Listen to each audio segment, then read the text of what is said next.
Dark Enlightenment with another. Because guess what? I know you heard about the Roswell incident. Well, today we're going to talk about the one alien that survived.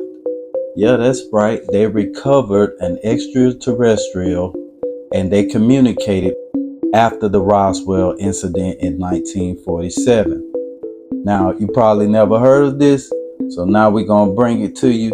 Thanks to Area 52.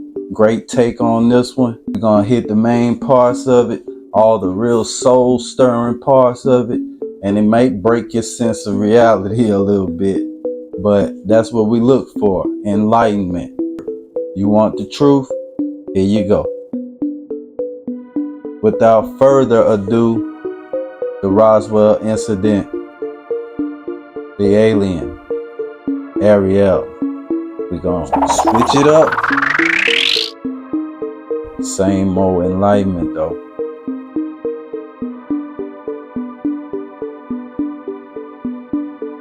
And first we're going to give you some context into the situation.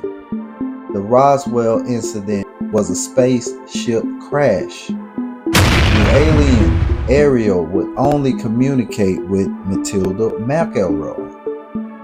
And for this reason, Miss MacElroy wrote this transcript of what was relayed to her by the alien. We're going to give you some context. 1947, July, the Roswell Army Airfield issued a press release stating that personnel from the field's 509th Bomb Group had recovered a crashed flying disc from a ranch near Roswell, New Mexico, sparking intense media interest to say the least.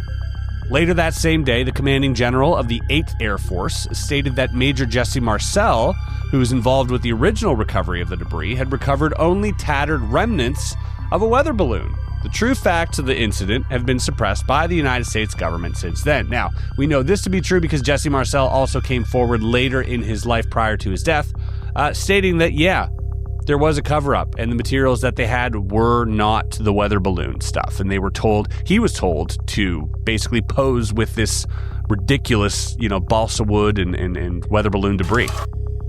All I could do is keep a mouth shut.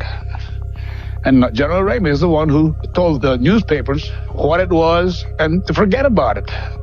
It was nothing more than a weather observation balloon. Of course, which we both knew differently. She goes on to say that she was enlisted in the U.S. Army Air Force, Women's U.S. Army Air Force Medical Corps, which was a part of the U.S. Army back then, and she was assigned to the 509th Bomb Group as a flight nurse at the time of the incident. When the news that there had been a crash was received at the base, I was asked to accompany Mr. Cavett, the counterintelligence officer, to the crash site as the driver of his vehicle, and to render any needed emergency medical assistance to any survivors if necessary. Therefore, I briefly witnessed the wreckage of an alien spacecraft, as well as the remains of several alien personnel aboard the craft who were already dead. When we arrived, I learned that one of the personnel on board of the craft had survived the crash. And this is something that's come up, by the way, in UFO lore, that some people say, oh no, all the bodies were dead, and then other people say, no, there was a single survivor. And this is about that sole survivor. So this being was conscious and apparently uninjured. The conscious alien was similar in appearance, but not the same as the others. None of the other personnel present could communicate with the survivor, as the being did not communicate verbally or by any recognizable signs. However, while I examined the patient for injuries, I immediately detected and understood that the alien being was attempting to communicate with me by mental images or telepathic thought, which projected directly from the mind of the being. I immediately reported this phenomenon to Mr. Cavett, as no other person present could perceive these thoughts, and the alien seemed able and willing to communicate with me. It was decided, after a brief consultation with a senior officer, that I would accompany the surviving alien back to the base. This was partly due to the fact that I was a nurse and could attend to the physical needs of the alien as well as serve as a non-threatening communicator and companion. So she was designated the companion to the alien. She says, my duty was to communicate with and interview the alien and to make a complete report of all that I discovered to command authorities. Subsequently, I was supplied with specific lists of questions provided to me by military and non-military personnel, which I was to interpret for the alien and record the responses to the questions provided. I also accompanied the alien at all times during medical testing and the many other examinations to which the alien was subjected by staff from numerous government agencies. She says, I was given a promotion in rank to Senior Master Sergeant to improve my security rating and to increase my pay grade from $54 a month to $138 a month. Wow, that's a big increase. For this very unusual assignment, I performed these duties from July 7th through to August 1947, at which time the alien died or departed the body, as you will read about in my notes. Although I was never left entirely alone with the alien, as there were always military personnel, intelligence agency people, and a variety of other officials present from time to time, I did have uninterrupted access to and communication with the alien being for nearly 6 weeks. It's a long time. Hereinafter is an interview and summary of my personal recollections of conversations, in quotes, with the alien craft pilot, whom I came to know by the identity of Ariel. A-I-R-L, Ariel. I feel that it is my duty at this time, in the best interest of the citizens of Earth, to reveal what I have learned from my interaction with Ariel during those 6 weeks. On the anniversary of her death or departure 60 years ago. Wow, her death. Okay, so according to Matilda, this is a female entity. Very interesting. Although I served as a nurse in the Army Air Force, I am not a pilot or technician. Further, I did not have any direct contact with the spacecraft or other materials recovered from the crash site at the time or thereafter. To that degree, it must be taken into consideration that my understanding of the communications I had with Ariel are based on my own subjective ability to interpret the meaning of the thoughts and mental images I was able to perceive. Fascinating. Our communications did not consist of spoken language in the conventional sense. Indeed, the body of the alien had no mouth through which to speak. Whoa. That's crazy and creepy. And we're going to get right into the interview. It starts off, Ariel. That's the name of the entity. Ariel described the abilities of an ISB officer of the domain to me, and she demonstrated one to me when she contacted telepathically a communications officer of the domain who was stationed in the asteroid belt. Now, are we not that far from having a tether to us that can give us any source of information that we want? That tether that we speak of is always with us. We feel like we're missing something if we don't have it. So this ability is far ahead of what we have, but you can see the direction that we're going also with this. And an ISB is what she calls people who have a soul, the light within them. She calls them ISBs. And this was described in the part 1. Personally, it is my conviction that all sentient beings are immortal spiritual beings. This includes human beings. For the sake of accuracy and simplicity, I will use the made-up word ISB, because the primary nature of the immortal being is that they live in a timeless state of is. And the only reason for their existence is that they decide to be. What a cool concept. No matter how lowly their station in a society, every ISB deserves the respect and treatment that I myself would like to receive from others. Each person on Earth continues to be an ISB, whether they are aware of that fact or not. Bunch of ISBs out there. This is rather fascinating to me because now we're talking about this idea of perhaps the human body being a soul container, right? Very high level spiritual, sort of esoteric, out there fringe idea. But, you know, this has been echoed throughout many religions, many philosophers, many parapsychologists. If you look into past life regression ideas or between life regressions, this existentialist conversation can go on for hours, and it's something I'm very fascinated by. We're in part 2 of this interview that was featured on Area 52. Ariel, the entity, requested that the officer consult information stored in the files of the domain concerning the history of the Earth. She asked the communications officer to feed this information to Ariel. The communications officer immediately complied with the request. She told me that the Domain Expeditionary Force first entered into the Milky Way galaxy very recently, only about 10,000 years ago. Their first action was to conquer the home planets of the old empire. This is not the official name, but a nickname given to the conquered civilization by the Domain forces that served as the seat of central government for this galaxy and other adjoining regions of space. These planets are located in the star systems in the tail of the Big Dipper constellation. She did not mention which stars exactly. About 1,500 years later, the domain began the installation bases for their own forces along the path of the invasion, which led towards the center of this galaxy and beyond. About 8,200 years ago, the Domain forces set up a base on Earth in the Himalayan mountains near the border near Pakistan and Afghanistan.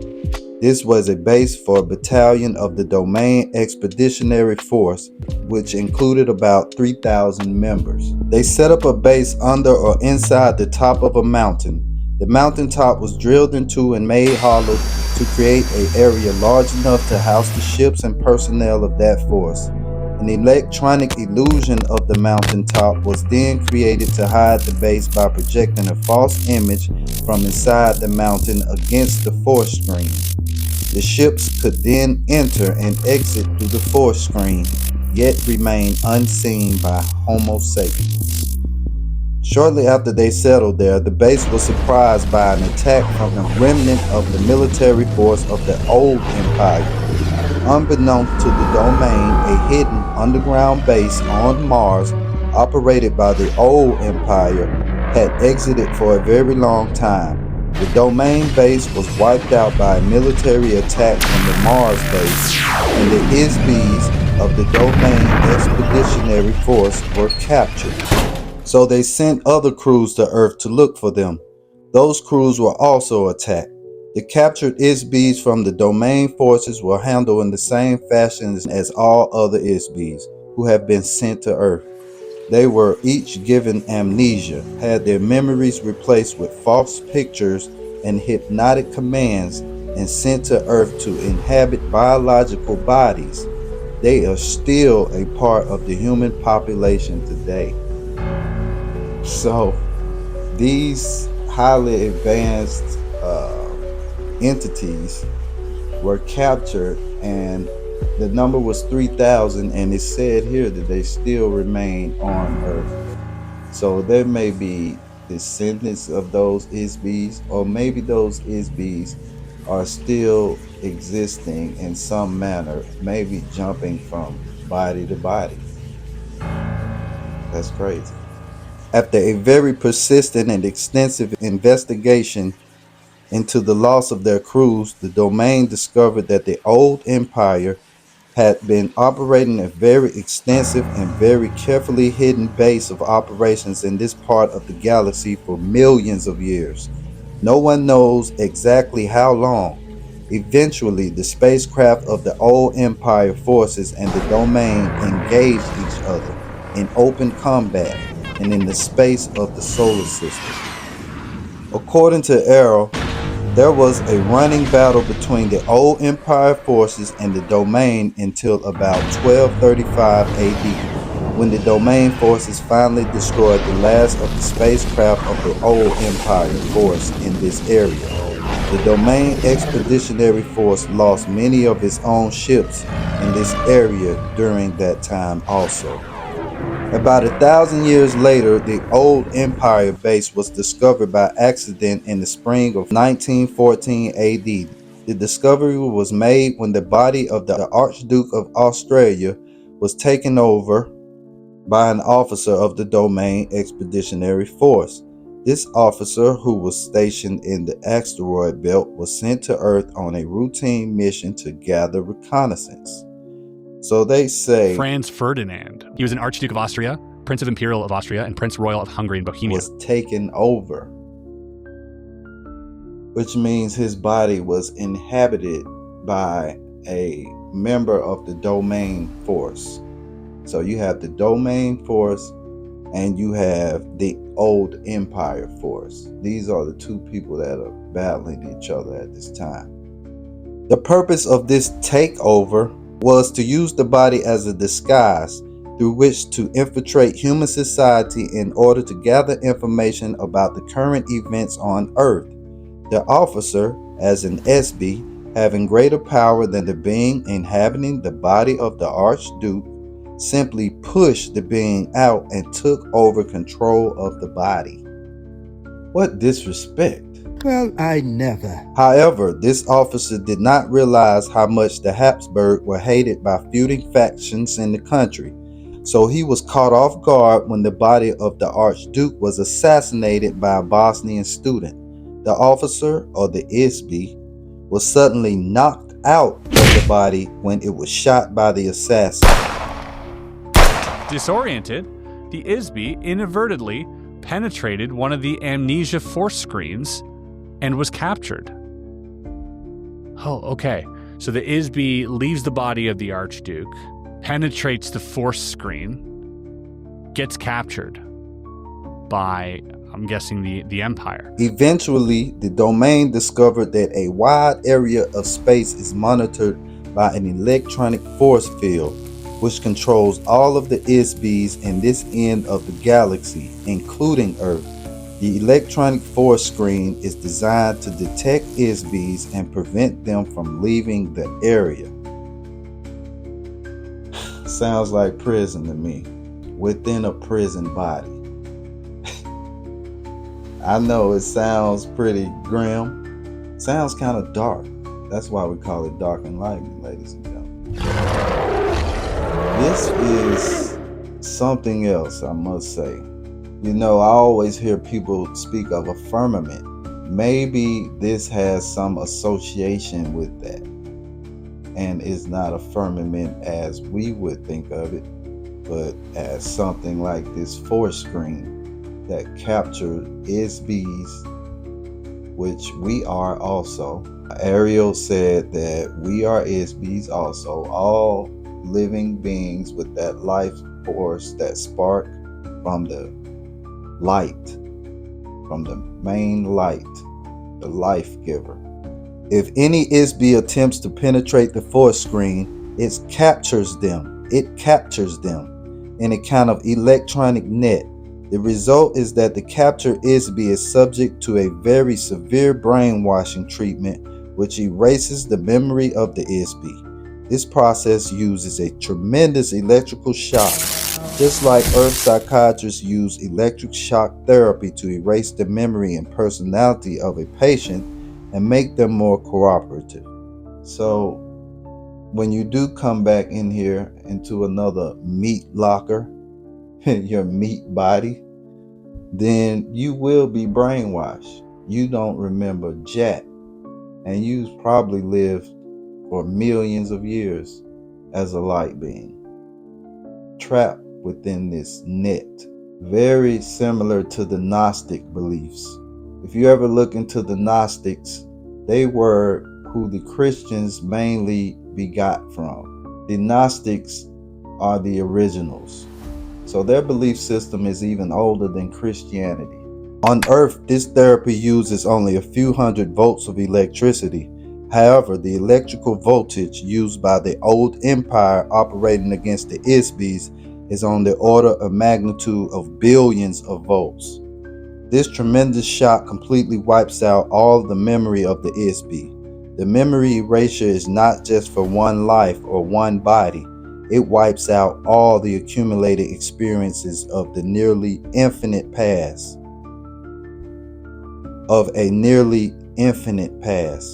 As well as the identity of the ISB. The shock is intended to make it impossible for the ISB to remember who they are, where they came from, their knowledge or skills, their memory of the past, and ability to function as a spiritual entity. They are overwhelmed into becoming a mindless, robotic non-entity. Whoa, so they're out here creating NPCs, is what I'm gathering from this. But only if you sort of go out of line, only if you try to escape the Matrix, which is wild because if you have seen the recent interview featuring Matt Brown, a whistleblower, this interview was conducted by George Knapp and Jeremy Corbell on his show Weaponized. It was a 3-part series, very fascinating, but this guy came across the documents now known, now presented to Congress as Immaculate Constellation, which we've covered. If you want to see the entire read-through of that document, very fascinating. Go and check that out. But he does mention a few cryptic things. I think humanity to some level is a resource for them. Possibly a commodity, possibly a form of entertainment, possibly medical related. We live in the Matrix. You are not free. And this reality has far more to it than you have been allowed to believe. But that Matrix comment really gels with what we're talking about here. It also really coalesces with, the container idea. Ooh, I don't like the sound of this. All right, let's keep reading. After the shock, a series of post-hypnotic suggestions are used to install false memories and a false time orientation in each ISB. This includes the command to return to the base after the body dies, so that the same kind of shock and hypnosis can be done again and again, forever. The hypnotic command also tells the patient to forget to remember. What the domain learned from the experience of this officer is that the old empire has been using Earth as a prison planet for a very long time. Exactly how long is unknown, perhaps millions of years. Whoa. What's interesting about this theory, because I've heard this theory before, but it's almost like the sort of karmic circle that we're trying to escape, but we keep having to sort of relive something.